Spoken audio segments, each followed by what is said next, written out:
Travaillant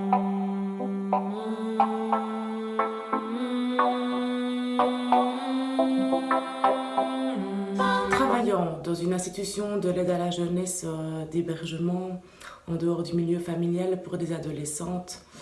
depuis 20 ans, je pense que je vous parlerai d'une notion qui m'a vraiment parlé et qui me porte dans mon travail au quotidien avec ces jeunes, à savoir vraiment la mise en avant par Nagy du besoin de l'enfant et du jeune à donner à ses parents. Ce besoin de donner de l'enfant se développe très vite en fait et il se contracte au moment de sa naissance. Quand cette dette de vie est contractée de part et d'autre, on peut parler d'une double dette de vie, puisque évidemment les parents, en mettant leur enfant au monde, contractent cette dette d'une obligation quelque part, comme une obligation à devoir prendre soin de leur enfant qu'ils viennent de mettre au monde. Mais de l'autre côté, cet enfant qui vient au monde, lui aussi contracte une dette par rapport à ses parents, puisque cette dette de vie, en quelque sorte, puisque sans eux, il ne serait pas là. Et donc, cette loyauté existentielle va vraiment être quelque chose qui va motiver l'enfant dans ses actions et qui très vite va chercher à rendre à ses parents. Bien qu'évidemment la relation soit asymétrique et qu'on n'attende pas d'un enfant la même responsabilité que de celui de son parent, évidemment. Mais dans le contexte du placement, justement, de l'aide à la jeunesse, mais peut-être encore plus du placement, il s'agit de ne pas perdre de vue, de laisser aux jeunes et à l'enfant la possibilité à continuer à pouvoir donner à sa famille, à ses parents, malgré la séparation. Et c'est ce que le thérapeute contextuel, quelque part, va essayer de faire, notamment au jour le jour, en essayant de pouvoir offrir de part et d'autre la possibilité de se donner. Comment cet enfant, ce jeune, va-t-il pouvoir continuer à offrir quelque chose à ses parents? Alors quand on parle de don, on parle de petites choses parfois. C'est une notion qui m'a beaucoup parlé d'ailleurs dans l'approche contextuelle. On est fort sensible aussi vraiment dans l'acte.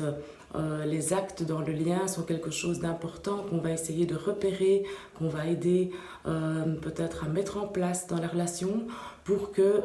l'enfant puisse donner, mais aussi, si possible, être vu, être reconnu dans ce qu'il peut continuer à donner à ses parents. Et c'est vrai que pour ces enfants de l'aide à la jeunesse qui en viennent à être séparés de leur famille, c'est parfois quelque chose de très injuste parce que quelque part ils sont privés de cette possibilité de donner. Or, ils n'ont pas reçu en général ce qu'ils auraient sûrement été en droit de recevoir, mais malgré tout, ils vont continuer à vouloir aider leurs parents parce que dans la majorité des cas, leurs parents seront peut-être plus fragilisés, ils les savent vulnérables et donc ils ont ce besoin d'autant plus puissant à leur venir en aide, à pouvoir prendre soin de leurs parents. Alors si on ne tient pas compte de ça, qu'est-ce qui risque de se passer? Alors avec les adolescentes, quelque part, elles vont fuguer, on va les retrouver dans leur famille, parfois surtout sans nous le dire, parce que c'est pas autorisé. Les plus jeunes ou même les adolescents, le risque aussi, c'est que cette loyauté existentielle, si elle ne peut pas s'exercer de façon directe,